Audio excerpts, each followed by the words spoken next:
آخرت سے ہو جائے اور دین سے ہو جائے، اس کے بارے میں کتنا ڈرنا چاہیے۔ اللہ عز و جل نے دو لوگوں کے بارے میں یہ بات ارشاد فرمائی ہے کہ میں بندے کے پتر بنو، میں انہیں اعلان جنگ دے رہا ہوں دو لوگوں کو۔ کن کو؟ اس کے علاوہ ہو تو انہیں لا کر کے دکھائیں۔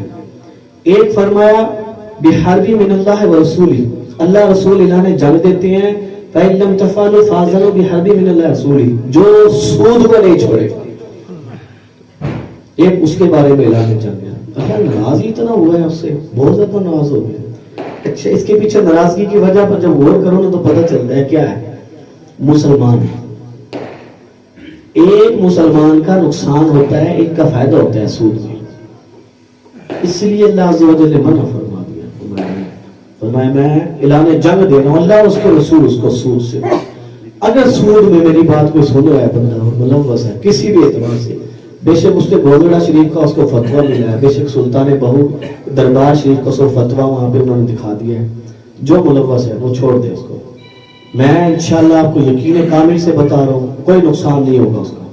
اصل رقم لے لے، منافع والی رقم چھوڑ دے، ختم کر دے، کٹ اپ کر دے وہیں پر۔ اگر ایسا نہیں کرے گا تو اللہ کا وعدہ ہے، اس کے رسول کا وعدہ ہے، وہ اس دلدل میں دھس جائے گا، اس کے پاس رہے گا کچھ نہیں۔ یہ قرآن شریف میں آئے جی یہ بات جی، صدقہ جو ہے بڑھاتا ہے اور جو ہے سود سمیٹتا ہے، مرواتا ہے، محو کرتا ہے سارا ہے۔ یہ قرآن شریف میں ہے۔ دوسرے شخص جس کے بارے میں اللہ نے جنگ دیا وہ کون ہے؟ فرمایا جو میرے ولی سے بغض رکھے میں اسے اعلان جنگ دیتا ہوں، اس کا ایمان پر خاتمہ نہیں ہوگا۔ اور یہ تو ولی ہوتے ہیں نا، ایک ولیوں جیسی شکل صورت بنا کے پھر رہے ہوتے ہیں، جیسے ہم جیسے لوگ ہیں، داڑھی رکھی ہوئی ہے، امامہ رکھ لیتے ہیں سر پہ، نمازیں پڑھاتے ہیں، تلاوتیں کرتے ہیں، دعائیں مانگتے ہیں، تو ان کے جیسے نا بے شک اندر سے خالی کھلی ہو کچھ بھی، ان کو بھی برا بلا نہ کہا کریں، کیا پتا کوئی اصلی ہو بھی جائے، چلو زیادہ نکلی ہو گئے، چلو 99 نکلی ہے، چلو ایک تو اصلی، اگر اصلی کو کچھ کہہ دیا پھر بنے گا کیا؟ اللہ سے جنگ کر سکتا ہے کوئی بندہ؟ یہ مہدی صاحب ہے دودھ والے، آپ تو جانتے ہوں گے، وہ اس محلے میں رہتے تھے، ہماری چکی والی گلی آگے جائے، مہدی صاحب، ان کے بچے اب بھی ہیں، وہ پیچھے دربار مائن مظلوم کے شاید ادھر رہتے ہیں، نمازی تھے، وہ فوت ہو گئے، 40واں آ گیا تو 40ویں پہ ہم ختم کے لیے گئے، دن کا وقت تھا، ہم بیٹھے ہوئے تھے، ایک بابا نے ایسا بابا یہاں پہ بیٹھا نہیں، بڑا بوڑھا سا آدمی، ہاتھ کانپ رہے تھے اس کے، میں بیٹھا تھا، حافظ سلیم صاحب میرے ساتھ، جو پکی مسجد کے امام صاحب، ختم پڑھنے کے لیے گیا، تو ختم سے پہلے ہی میں یوں ہلایا، میں کہا جی میرے لیے دعا کریں، ٹھیک ہے، لوگ کہتے رہتے ہیں اس میں بہت بڑی، اچھا تھوڑی دیر گزری پھر جناب آپ میرے لیے دعا کریں گے جی، میں کہا جی کرنا جی دعا جی۔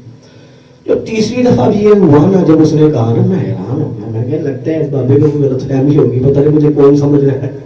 میں نے اسے کہا بابا جی بات یہ ہے، دعا کرتے ہیں، اور میں بھی آپ کے جیسے گناہگار بندہ ہوں، آپ تو بہتر ہی ہوں گے مجھ سے بول دیا، تو میں تو گناہگار ہی بندہ ہوں، اتنا زیادہ آپ کہہ رہے ہیں جناب، 3 دفعہ کہہ دیا بندے نے بار بار، بڑے دل سے کہہ رہا تھا۔ کہنے لگا بیٹے بات سنو، بات یہ ہے آپ کی شکل، آپ کی سیرت جیسی مرضی ہو، کہنے لگا سیرت آپ کی میں نہیں جانتا کیسی ہے، لیکن شکل تو اچھو والی بنائی گئی ہے نا۔ موسیٰ علیہ السلام کی قوم پہ عذاب آیا نا اس وقت، تو ایک شخص بچ گیا جو سب سے زیادہ ستاتا تھا، وہ ہے کہ آپ نے اللہ کی بارگاہ میں شکوہ کیا، یا اللہ اسے ہی تو مارنا تھا، یہ بچا دیا۔ کہا موسیٰ تو اس کی شرارتوں کو دیکھ رہا ہے، میں وہ دیکھ رہا ہوں، تیری نقل اتارتا ہے وہ۔ شکل صورت موسیٰ علیہ السلام جیسی بنا کے رکھتا تھا۔ تو ہم علماء کے خلاف جو ہم باتیں کر جاتے ہیں